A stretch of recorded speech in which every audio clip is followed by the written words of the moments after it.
So what does it mean to you guys to be a Federalist? To be a Federalist, I think it means to value Kansans. And for us, we're looking for a smaller government and a more powerful county government. And so it's important to us to go talk to the counties and see what issues that they have. And also I think it's putting our trust in the people that they can make decisions for themselves. We don't need to be controlling them on a daily basis, telling them what they can and can't do.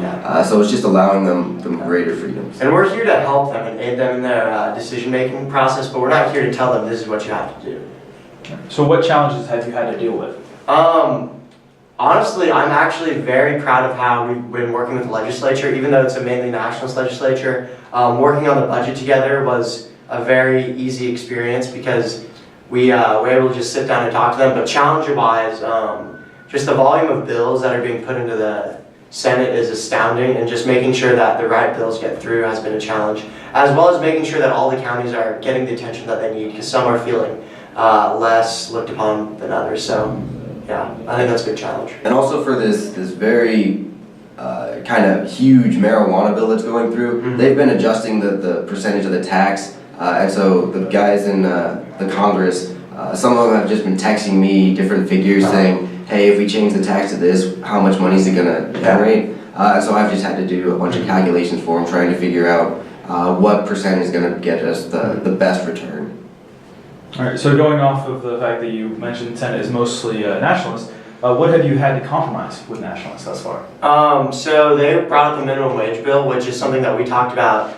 We wanted to keep the minimum wage the same, but their bill, they talked to us and they said, okay, we know we're not going to get $12.50, but what about bringing it up to $8 or $8.25? And I said, perfect, I would love to do that. Other things are programs that help out people. Currently we're working on a big think tank thing that would benefit all the counties, which I think is a great idea for education. And then also with the budget that we passed, just making sure that all of the departments that they want funded get funded. So that was a big deal. They did, however, agree with us on our tax, and we made a progressive tax system like they wanted. However, we cut the taxes lower than they were before.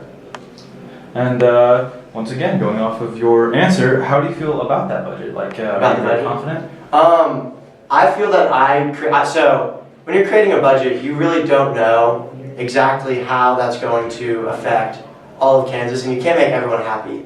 So I think that we did our job in lowering the deficit and lowering taxes. So we created a bill that could get passed by the legislature. I think that's all you can really ask of us at this point. I am very confident that's going to help Kansans.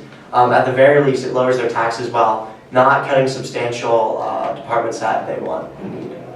Okay. And one final question, this is for Mr. Nickel. How do you feel Governor Bryce has represented the Federalist Party so far? Oh, he's done a great job. He's been, while here at the state office, we've been pushing out bills of our own. He's been over in legislature talking with each individual senator or representative.